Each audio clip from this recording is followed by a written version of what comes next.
born in South Carolina in a small town called Yamasee, South Carolina. That's between Charleston and Savannah, okay? And he was just saying Coldwater Flat. We lived in a house. My mother and father owned the house, but there was no hot water. There was no heat. We had a stove, we had a chimney, and we had to cook. They had to cook on the stove. They did the laundry by hand. Yes. And hang it outside on a line to dry. Right. Yeah. And my father, he was in the fruit and vegetable business, a small business. He had not a store, what do you call it, a corner, and he had the fruit and vegetable there. People passing by, you know, would buy their fruits and stuff. And my mother, she had to get up like 5 o'clock in the morning because he had to go to the warehouse wherever he get the fruit and vegetable wholesale to sell it to the people retail. Yeah, and my sister and I, we had to go to school and we had to walk. It was over 2 miles, and we had to walk it, going and coming, and we had to take our lunch. They didn't furnish lunch for us. And when we came home, my mother would have, you know, food ready for us. And my sister and I, we didn't have to do no cooking, cleaning, doing the yard. My mother did all of that. She did all of that, yeah. And my father, he didn't do none of that either, because when he got home, it was like 8 o'clock, 8:30 when he closed the fruit stand to come home. And then when I got married, my husband had a job with a contractor. He was a waterproofing on new buildings, okay? And he wasn't in one place. When he finished this building, they told him where to go next.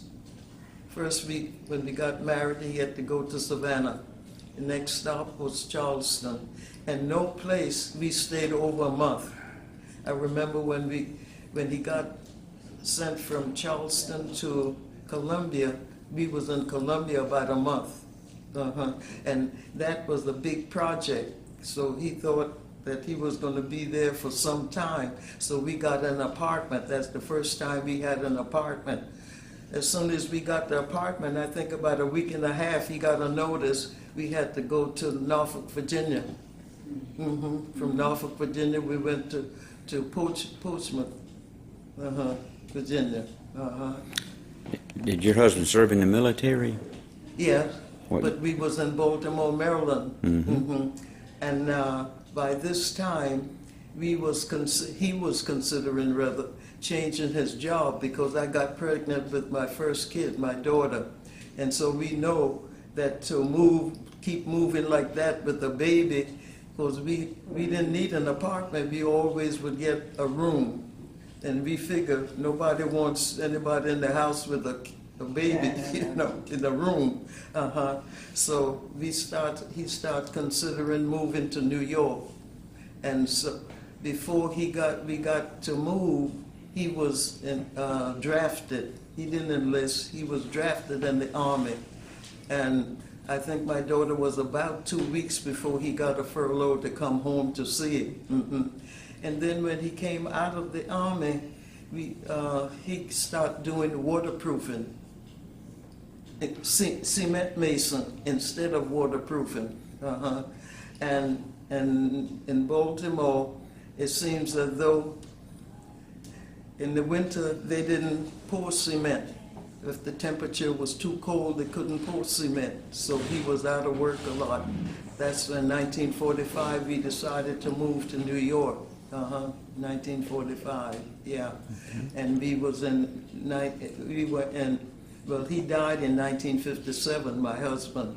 And my son wasn't 4 years old yet, because he was born in 1953. Wow. Yeah. So when he died,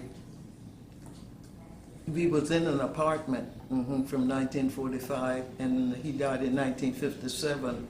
And so I couldn't afford to rent a garage for the car, and then I didn't want to have to go downstairs to move it from one side of the street to the other.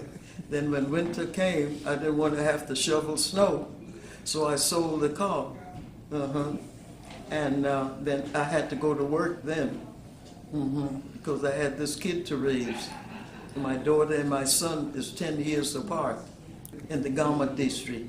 Okay. Yeah. A friend of mine from Baltimore, Maryland was there, and she took me down in the Gama district to look for a job. At that time, the manufacturers and contractors, they put a sign outside, you know, with type of work. They needed somebody to do certain kind of work. So every place she took me, they would ask me, can I do this? I had never been in a factory before. So I kept saying no. She took me to one place I never will forget. And he asked me, did I know how to examine? I said, no. He said, well, I'll teach you. I said, okay. So that's how I got started in the Gama district, and I retired there. How many sisters? Brothers and sisters, do you? Yeah, I had no brothers. This was just three of us sisters.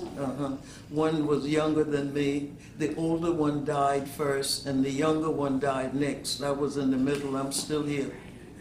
My daughter, yeah. When they moved, they left Long Island. When she got married, they bought a house in Long Island. And of course, they retired there. And then they got tired of shoveling snow. And so they moved here. And I agreed, we discussed it before they moved. They said, Ma, if we find a house with an in-law apartment, will you agree to move? And I thought about it. And I said, yeah. So when they found this, their house in Long Island was sold before they found one here. So they had to get out and moved here and leased an apartment until they found a house. When they found one, they sent for me to come to see it. When I came, there was nothing I could walk to. There's no public transportation, and I was in the woods. It hurted me to tell them no, but I said, no, I can't move here. And they were here about 15 or 16 years. Then they start calling me. Well, they were calling all the time, but now they're telling me, Mom, now you are older, and now we are seniors. If you get sick in New York, it's not convenient for us to come back and forth to take care of you. So please reconsider it, you know? So I thought about it. I said, well, I guess it's time for me to make a move. And when I came here, well, it was the same. I still can't walk to nothing. And they said, Mom, don't wait till we tell you we are going out. If you want to go someplace, we'll take you. I can't see myself doing that because I can't read their mind. I'm not a mind reader, and I don't want to interfere in their life, you know?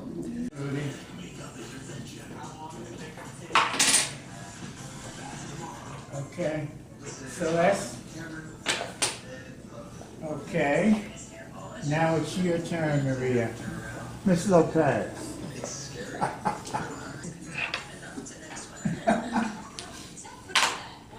I'm not making her Very good. nervous, am I? Okay. Is it mine? Yes, ma'am. Okay, Ludi.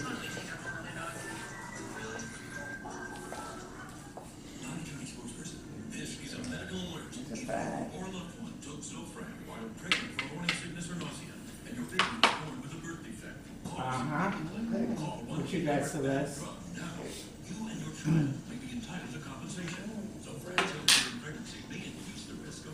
Okay. You, Celeste. Al is busy. So, wait a minute, where's she going? Was he trying to make a quarter? No, No. no good, no good. Mr. Al is doing that. I'm not doing that. There you go, she knows. All right, now it's Ludi. This is down to the last thing. Celeste, I hope you win. It's the second time you had a chance. What you got, Celeste? Oh, she was Celeste won. Go to To Smack, January 28th, 1932, Trenton, New Jersey. Well, I worked and had a family at later years, and then I stayed there in Trenton and worked, and then I went to Ohio. I had a family to raise, and just like that, on everyday living. I just did any kind of work I could pick up to work. But, you know, when you're married, they take all that status into view about what you can do, and then maybe you will do better at finding what they can give you for being married with a family. They're nice, and they grew up nice, and they were very well behaved. Everything went fine. I had 7, and 5 girls and 2 boys. No. It was in a way because the girls like to cuddle up with the mother was asking questions. And then the mother sometimes the one answer wants them to grow up knowing from other people. You know, getting around, knowing other people. And then you have a lot to do because you have to see that they're bathed so they get a certain age.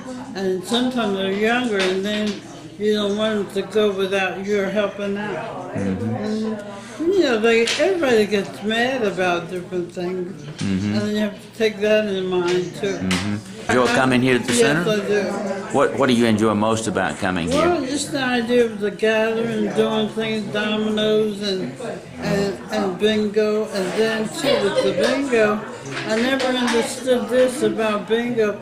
So the bingo outwardly, well, this is a smaller place than most bingo places I remember, but they give gifts instead of cash. Yeah. But I guess it's something they start because they want to be doing something different. Well, I'm Shawan Holland.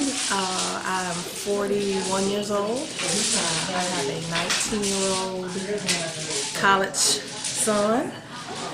I'm a volunteer here. I volunteer 2 times a week, and I come on my own and work with the seniors because it makes me happy and it makes them happy.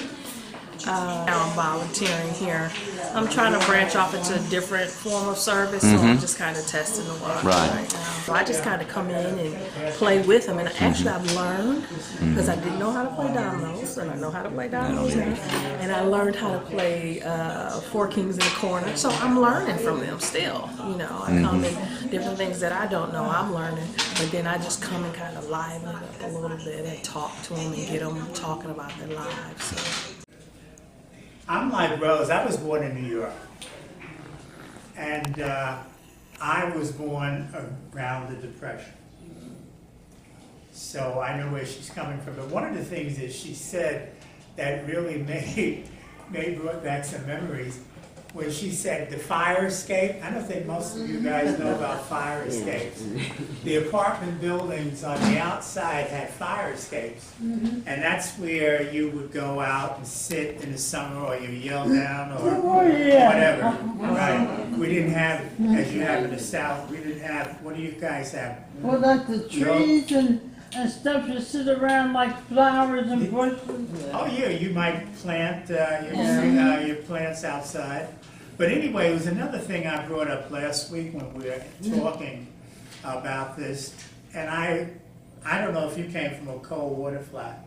We lived in a park. Now, no one here knew what a cold water flat was. No, that's something that we That's what I had in New York growing up. A cold water flat means there's no heat and no hot water. That's right. And you live in an apartment building. Now, we had kerosene stoves, heating stoves, and actually, that was it. That's how you warmed your water. I remember well. And New York was very different then. It's always been a great place, a lot of things to do, and a lot of people, and everybody was like, people were more on the same level. Yeah, exactly. Times have changed now where people are on different levels because I guess of the economic situation, right? But it was, I have a good memory. I went to, my elementary school was nice. I went to a school on West 14th Street, which was in an Italian neighborhood, with Stroud Miller Textiles. I graduated from there. I went to Brooklyn College. I graduated from there. Great. So it's been a, you know, it's been a good travel.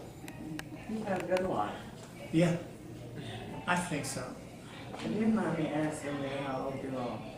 I'm 81. Oh, I got you. My name's Lois Ann Hollis, and I'm from Atlanta, Georgia. And I pretty much always lived in Georgia for most of my life. I have 5 brothers. Only one's living, 4 passed away. And they're all older than I am. I'm the baby, and my parents passed away. My grandparents. Last year, my psychologist at Fayette Counseling Center brought me in here and helped me pick up the application. I got it. That's all I've been doing is the STAR program, and I really enjoy it. Do you? What benefits do you think you contribute, and what does it contribute to you? Well, I get a membership, Mm-hmm. and I get to make a lot of friends and come in. Sometimes I come in and play bunco, and I just got me a yoga mat. I was wanting to come in and exercise, sometimes early in the morning. I think that's important to exercise every day. I've got to start doing that. And I just listen. I can listen to others. And I like the people that work here, too. The other volunteers and people that work here are really nice. And they usually have a lot for volunteers. And that's what I was grateful. Well, we have different activities that would go out. Like we have the All Invites. And sometimes we'll go out for dinner or lunch, rather, at different places. And it's pretty nice to get out with others. And we went to like Sox and Griffin. It was real nice to visit out there. Okay. I'm from Alabama.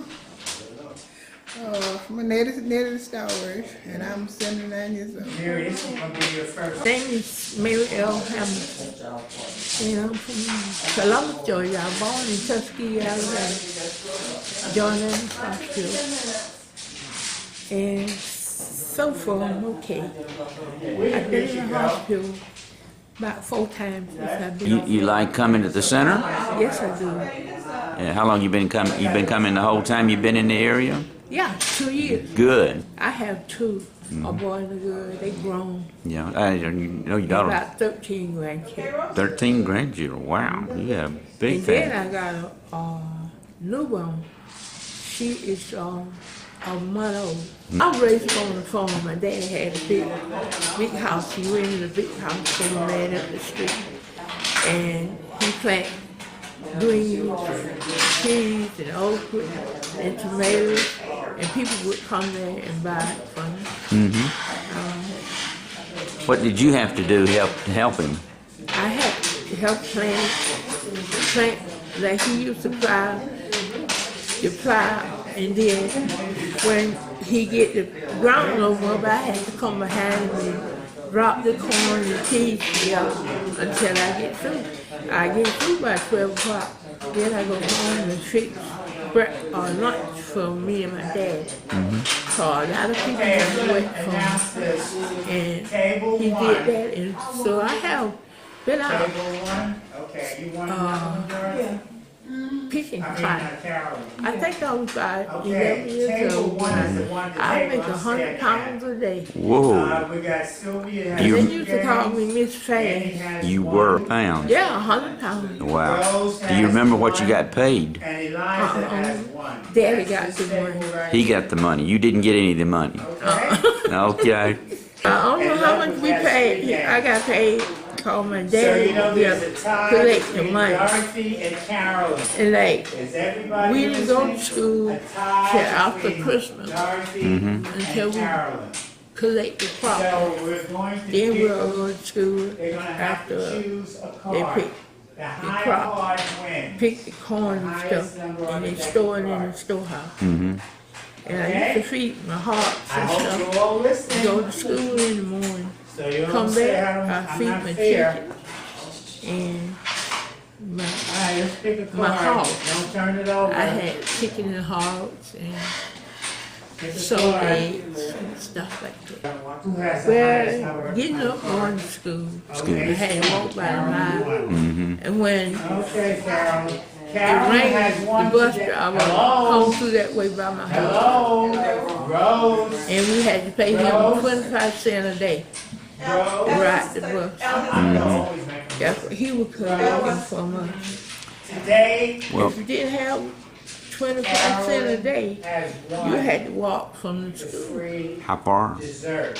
She Ooh, has it's a the long highest way. number from winning the game. Did you know anything about Uchi Hill in Alabama? Say it again, Uchi? Uchi Hill Uh-uh. in about Alabama. I'll look up, where, is it north or south Alabama? No. I'm gonna look it up. I don't It's know. like, you know the way to go to Seals, Alabama? What? Seals, Alabama. Yeah, mm-hmm. It's down that road before you Okay. get to Seals, Alabama. I'll look it up. I was a young child during the Depression, and I was born in Atlanta, but because of things were getting kind of tough, we moved to New York. My father got a job there, and here this little Southern girl with a Southern family moved to New York. We had to get used to the way people talked there, and it was quite different. We lived in apartments where there weren't any, you know, you set out a fire escape if you wanted to go outside. Oh, yeah, work. and remember how you had to hang your things outside of the window? Yeah, Mhm. and I'd sit outside on the fire escape in color, I remember. But it was interesting. We were there for a couple of years during that Depression. But I was very, very happy when we moved back to Georgia. Yeah. And that was interesting because my grandfather worked for the Willingham Tips Lumber Company. He was an accountant. And the man who owned the business told him, said, David, I've got this house. Your whole family can move into it. And y'all got to remember, this is the Depression.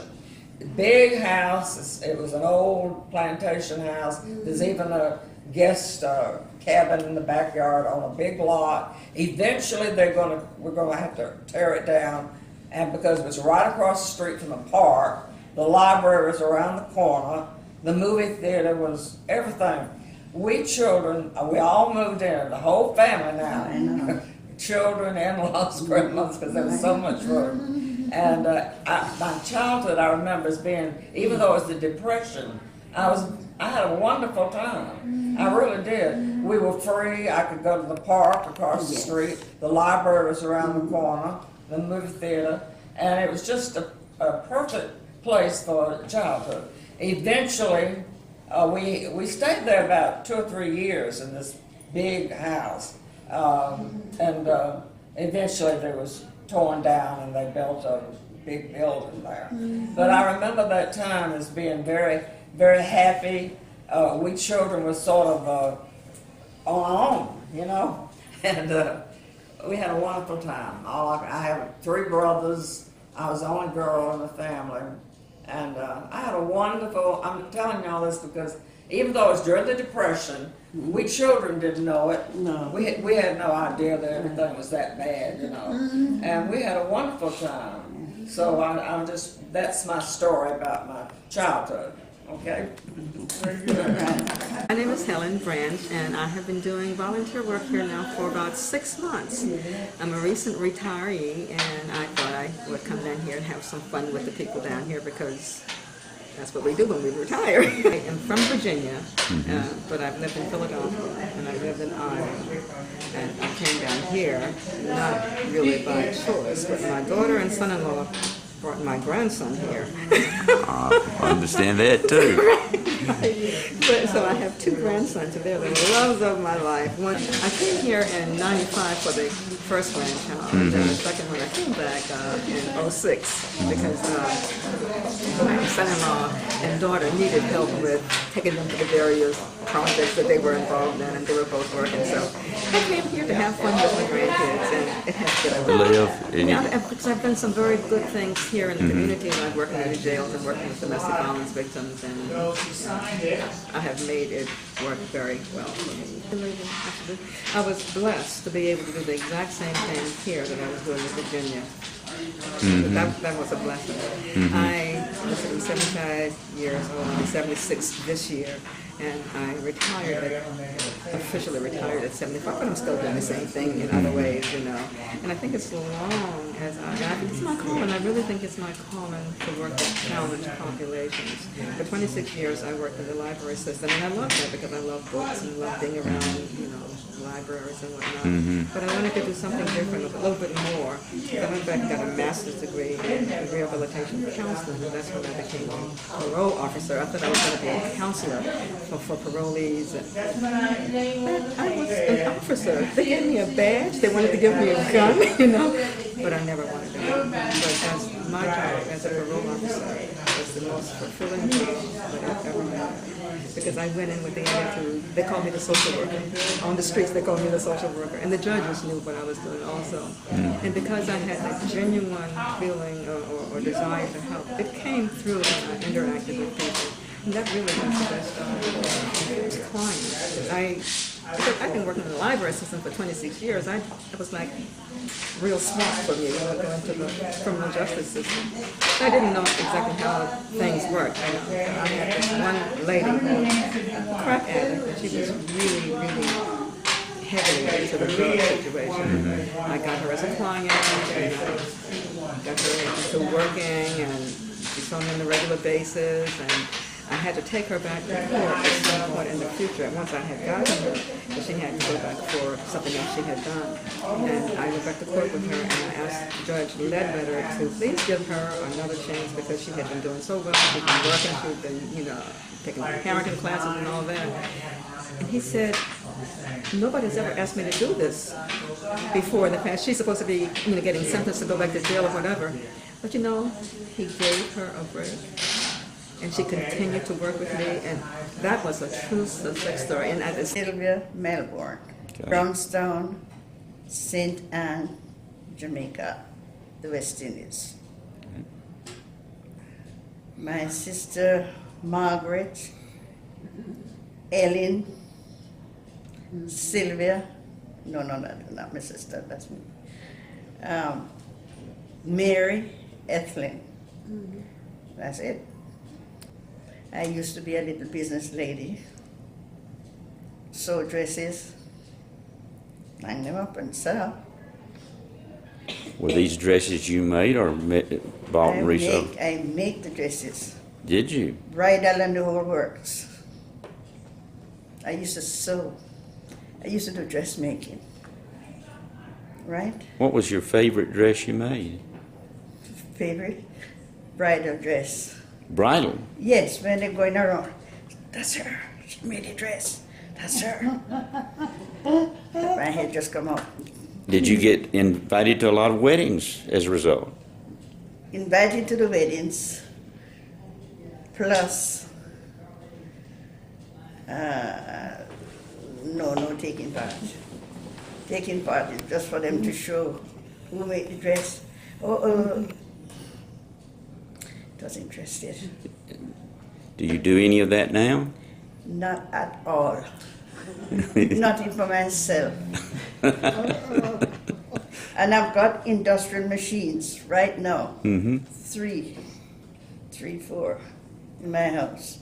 I've got the one that serge, sew and cut the material. So that can make anything stretchy material. I used to dressmake. I used to do a lot of it. Sounds like an interesting career. Yes. Go to church, I come in. Mrs. Melbourne, is my dress ready? Yes. Come on over. Get some money. You're going with the dress. I used to dressmake a lot. Made a lot of brides happy, didn't you? Bride. I used to make bridal dresses. That's her. She made the dress. That time I just have medical eyes. As far as the cake go, when they pointed to me. Yes, I used to dress. Did any of them ever get upset with you? Not at all. Not at all, because dressmaking is nothing like this. You have the pattern. And if there's any error, you do it on the pattern before you cut the material. And we measure the person before we start to cut. And so very little can happen when it's finished, because you have the measurement of the person and the style. They didn't paddle us. They'd take us in there and talk to us and explain why we done it and why we shouldn't do it. And the children this day and time, you know, you parents can be talking, you can be talking to somebody, they'll just butt right in. We didn't do that. We had to respect the elders now. That's one thing we did have to do, was respect the elders. And then around here with it, and when we'd go to school, that up there where we left down there, there was one year that they couldn't get up enough money to pay the teacher. They had to shut the school down one year. We was failed. We was behind 1 year in school, and back then I'm pretty sure that they wasn't paying to all that much. But and so I was always behind a grade after we moved in, after we walked there like that. And then that what told me, and it was hard times, and we was got where the people didn't have nothing, doing nothing. And, but anyway, that like I said, my daddy then started farming, and he back then you could rent or either. But I had an uncle that my granddaddy's brother, and he had this big farm place. He was one of the ones that homesteaded up there. And you could farm on halves. He would furnish the land and the fertilizer, and we would do the work. My dad would do the work and everything, and then in the fall they would have it. But then I think from Hoover's days, y'all remember Hoover's days. I don't know if you do enough. I don't know what that is. Yeah, we eat a lot of Hoover gravy. And but then Oh, like President Hoover days? Okay. That's why they call it Hoover days. They call it Hoover gravy, because we had to eat a lot of gravy. Was that he the one that promised the chicken in every pot? Was he the one that? But anyway, then that year that the farmers had come up, and the farmers didn't make nothing. I mean, too much of nothing around there. And my daddy went and borrowed money to buy the fertilizer and the stuff around there like that. Well, he didn't make enough to pay, and it was T.S. Fulton coming there in Sampson. And whenever they couldn't pay him, and we'd done with what little corn and everything we had, they come up there and took everything we had, got the chickens and got the corn out of the crib. And got everything. We had cows and hogs and everything, but they got all of that. I mean, they took everything we had. And then after all of that, then my dad went, called it Federal Land Banks. They had collected so much land, and he went and bought a place that we moved on down in Geneva, Canada. He found the house down there, and that's where the log house was. And so we went down there, and he went and bought 3 mules. I had 3 brothers that could fly, and went down there, and we worked and paid off that place in no time around there, because my daddy had done learn the hard way what to do and how to handle it around there. What was your first school like? Do you remember your teacher? Oh yeah. We went the first school down there like that. It was they built, it was a 3-room building. They built it, and then they'd had 3 grades: 1st, 2nd, 3rd, 4th, 5th, and the 7th, 8th, and 9th. And then when they was in the first in all of them, they had a blackboard up on the wall, and then they had a long bench right like this in front of it. Well, she'd take 1 grade up there and teach them, you know, and the others would stay back and run there like that. And you would have to, she'd put on the board, and she'd give you, and you'd have to work your math out and then explain why you did it. and then you'd just around here with it, and then we'd always have to stand up and call out. A long line would stand up, and you'd do a spelling, and if you missed, you'd have to go back to the back and around there like that. And then when the reading, we'd have to get up, stand up for the class, for the school, and around there like that, and do all of that. So what was your favorite subject? What did you like best about? I always liked to read and math. But then when it come recess, we didn't have all this stuff and all this equipment. They'd go to the woods and they'd call them, I don't know if y'all what a bullis vine is or not, but it was a long bullis vine.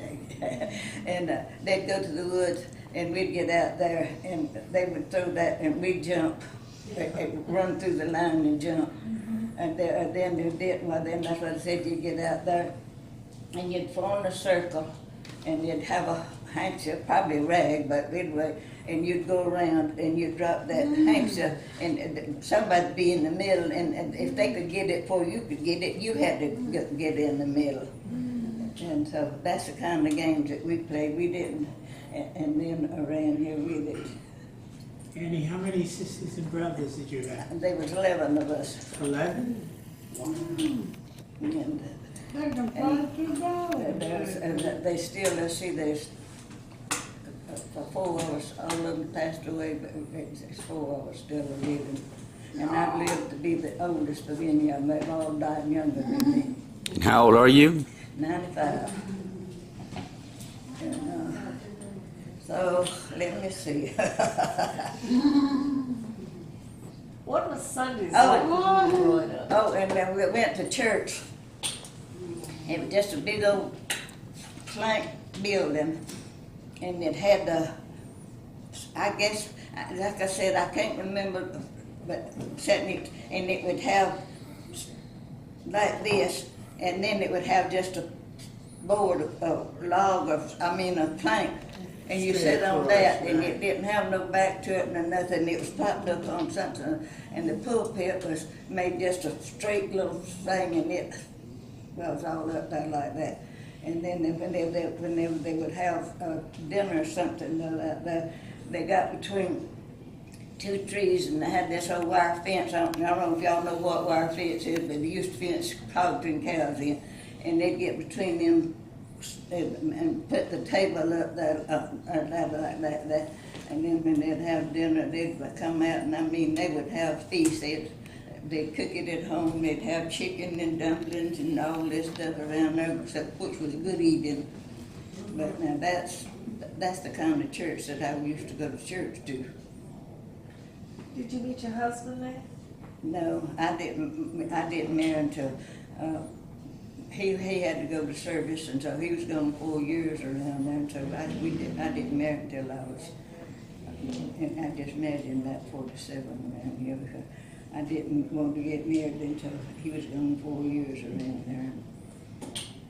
So I got back until he passed away at 61. I've been living by myself for all these years up until October.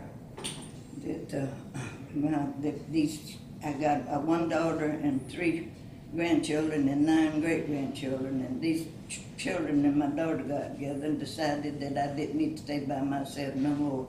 And I drove up until I was 93 years old, and I gave up my driving at 93 on my own.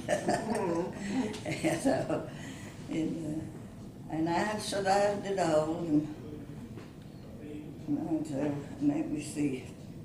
So your husband, it was in the military? Yeah. So what war was that? In World War II. And then that's what I said, and he stayed over there so long, and then he had a stroke. And down there with it, but that war affected him because he'd wake up a lot of nights hollering and screaming, and he'd say he could dream about seeing all them people and all these girls and women over there around there like that. And so then he wound up, and he was just 61 years old. Let me take just